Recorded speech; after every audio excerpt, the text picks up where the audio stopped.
Hi, and welcome to Let's Talk Photography. My name's Steve Perry, and I'm a headshot and portrait photographer in Cornwall, Ontario, Canada. In the last episodes, we talked about buying your first camera, and then we talked about what to do when you do get your first camera, and we looked at different shooting modes and stuff like that. And today, we're going to take it one step further and talk about what I call the various stages of photography. So if you've just got your camera and if you've just started taking photos, and if you're shooting probably mostly in automatic mode, I say you're at the Phototaker stage.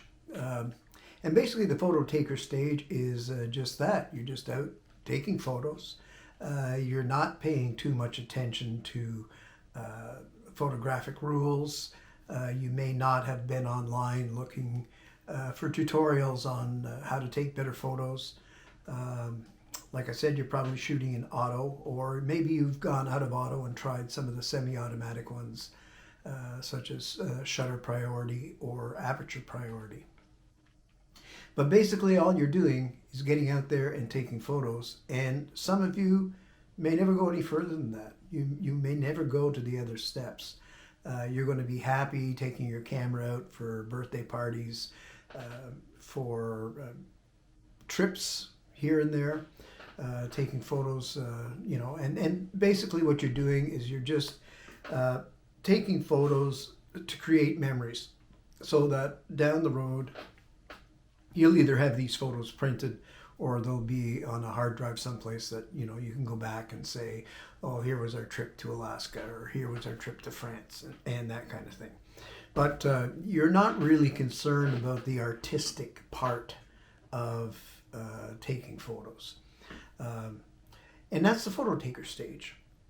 Now, for some of us, we're going to go beyond that, and we're going to talk about that in next.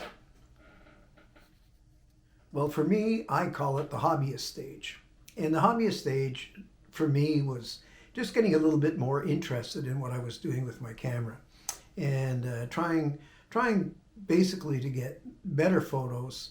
I had been reading, and I had had other photographers tell me that I needed to get out of auto and out of aperture priority and start shooting manually, which I did. And at first, you've got to learn. I mean, there are certain things that you have to know. You have to start doing a little more research, and you have to start understanding the exposure triangle.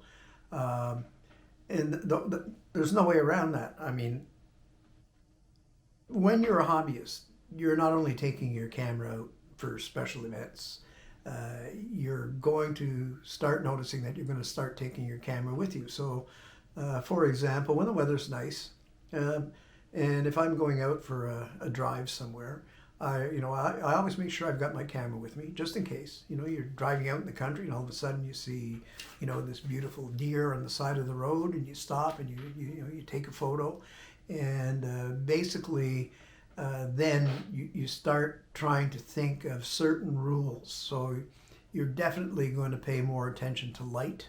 You're going to pay attention to composition. You're going to pay attention to color, and definitely you're going to pay attention to exposure. And that's when learning the exposure triangle becomes a necessity. Of course, when we talk about the exposure triangle, we're talking about ISO, we're talking about aperture, and we're talking about shutter speed. And you have to learn how all of those things influence one another. There are all kinds of tutorials on this. I found personally, when I was just learning, I bought a book by Brian Peterson called Understanding Exposure.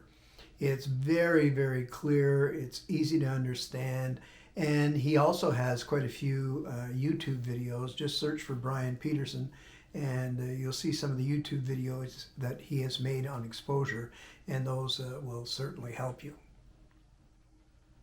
Once again, once you've been a hobbyist for a while, you may develop even more interest, and at that point The next level that I've branded is enthusiast. So you become a photography enthusiast. And basically, it just means exactly what it says. You're very enthusiastic about photography. It's become part of your, well, maybe not daily life, but part of your life. You really enjoy getting out there and taking photos. You're starting to spend more time online looking at tutorials or buying books about photography.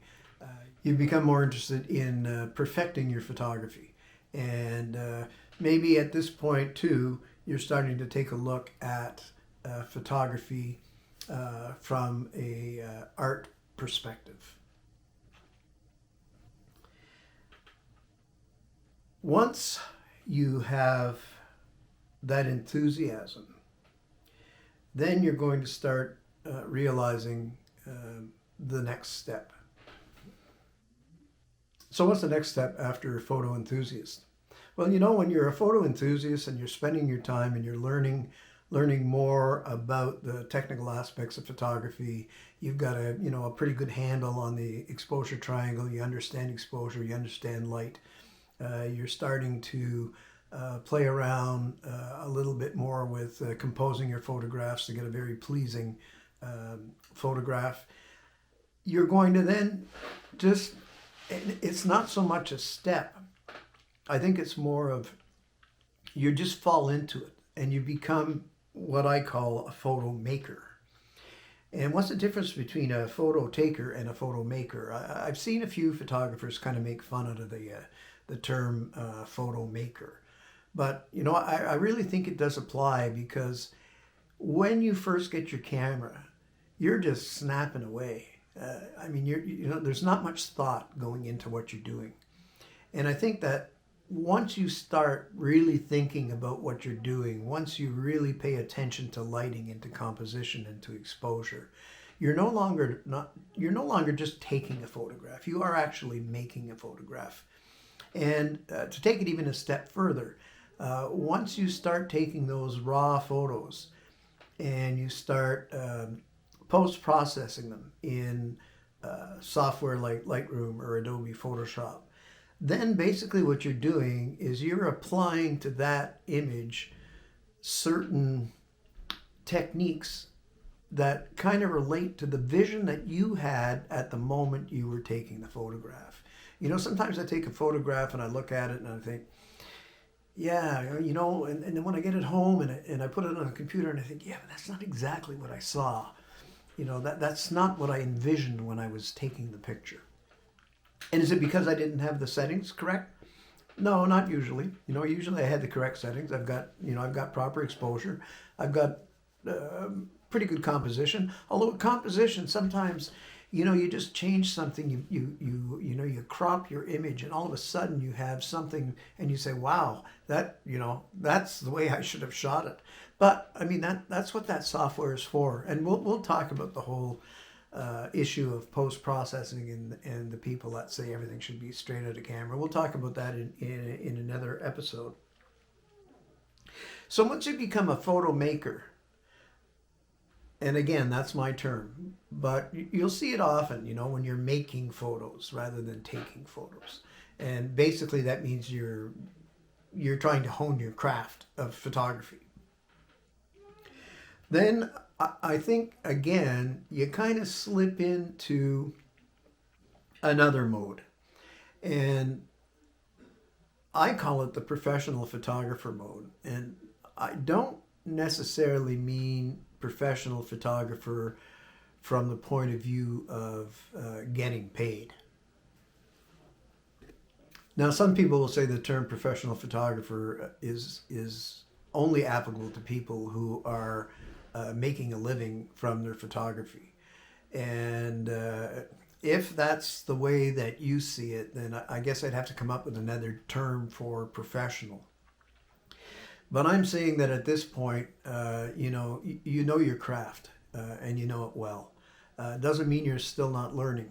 I think that even the most experienced photographer continues learning. I think that photography certainly is a lifelong learning hobby of one type or another. And I think that that's what kind of separates the professional from just the photo maker. But it's, it's a very close thing. And I think the other thing too is, I think that when we start talking about professional photographers, that we fall into three other categories.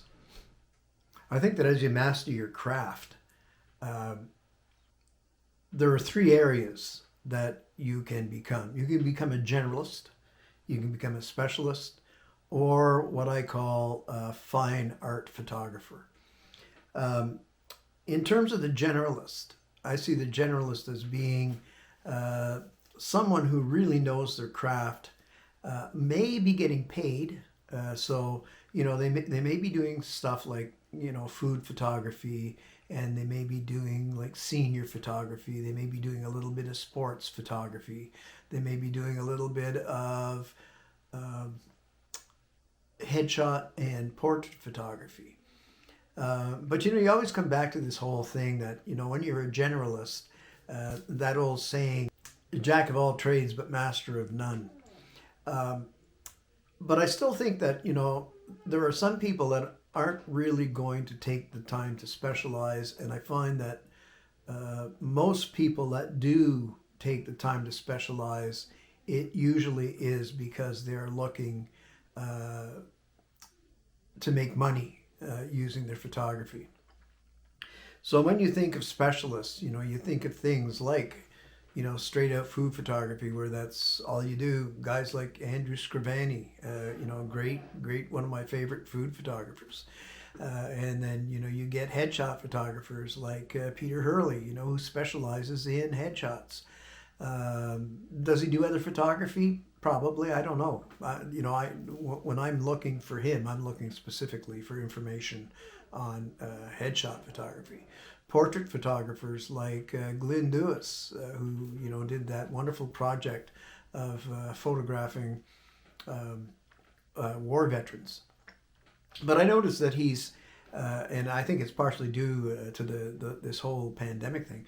I see that he's started doing some landscape photography and also doing some still life, and there's a perfect example of, once you've got the basic skills, once you understand composition, exposure, all that stuff, you can apply those to other areas. But other areas do have certain skills that other photography areas do not require. So for example, if you want to be a wedding photographer, there are certain skills to being a wedding photographer other than just taking the pictures. I mean, you've got all the basic skills. You can take the pictures, but we can't all be great wedding photographers. Real estate photographers, again, there are particular things in those photographs that people want to see, and people who specialize in real estate or in architectural photography have that special set of skills. People who do headshots, people who do portraits, like I do.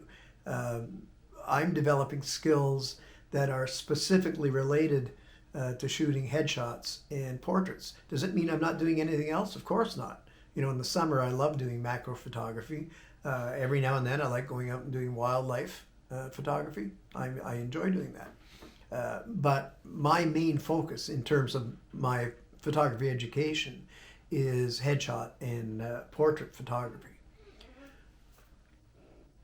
And then I think there's another category that is kind of called, the fine art photographer. And I don't necessarily think that the fine art photographer is learning or is trying to make a living with their photographs. They may be, and maybe some of the top fine art photographers are probably making a living from their photography. But to me, the whole term fine art photography is taking a photograph and making it into a piece of art. I really don't know how to explain it, but I know it when I see it. You know, it's that photograph that, you know, has it all. Like it tells a story. Technically, it's you know, it's masterful. It it is meant to make you think, and you know, you'll sit there for a while and you'll look at it and you'll admire it and you'll think about it and you're wondering what the story is behind it, and that's what I kind of term as fine art photography. So those phototaker, hobbyist, enthusiast, photo maker, professional, and in the professional, the generalist, the specialist, the fine artist, those are kind of the areas that I see that, you know, seem to go right across all of photography. And like I said, if you've just got your camera and you're just starting out, you're most likely a photo taker. Although I will say that if you happen to be a fine artist of some type, I think you're going to move into that area very quickly with your camera. As a matter of fact, I have a former art teacher of mine who just joined our photography club, and you can see the fine art background in his photos. I mean, they're not just snapshots. You know, he's looking to get a very particular mood, and you know, you can tell he's thinking about the lighting and about the composition and stuff, and that's part of his artistic background. You know, so. But I think for most of us, when we first start out, and I know when I first started, I was a photo taker. I, you know, threw my camera in auto, and I use it to take birthday pictures and our holiday pictures and stuff like that. I didn't really think too much of it. It wasn't until I started working with a friend of mine who was a professional photographer, and I started learning more about photography, and it really became a hobby for me. And it didn't take me long to become a photography enthusiast. And we'll talk about kind of what happens when you get into those areas. The next thing I'm going to talk, the next video I'm going to make will be about camera gear, and the type of gear that these different levels require. Because you know, I always say you don't want to become a gearhead, but gear certainly comes into play as you move up, and you know, if you do get into the enthusiast and photo maker mood, you're going to want equipment that's going to help you achieve those goals. So anyway, I think that's it for now, and I enjoyed talking to you. If you like these videos, like below and subscribe, and let's talk photography. We'll talk to you later.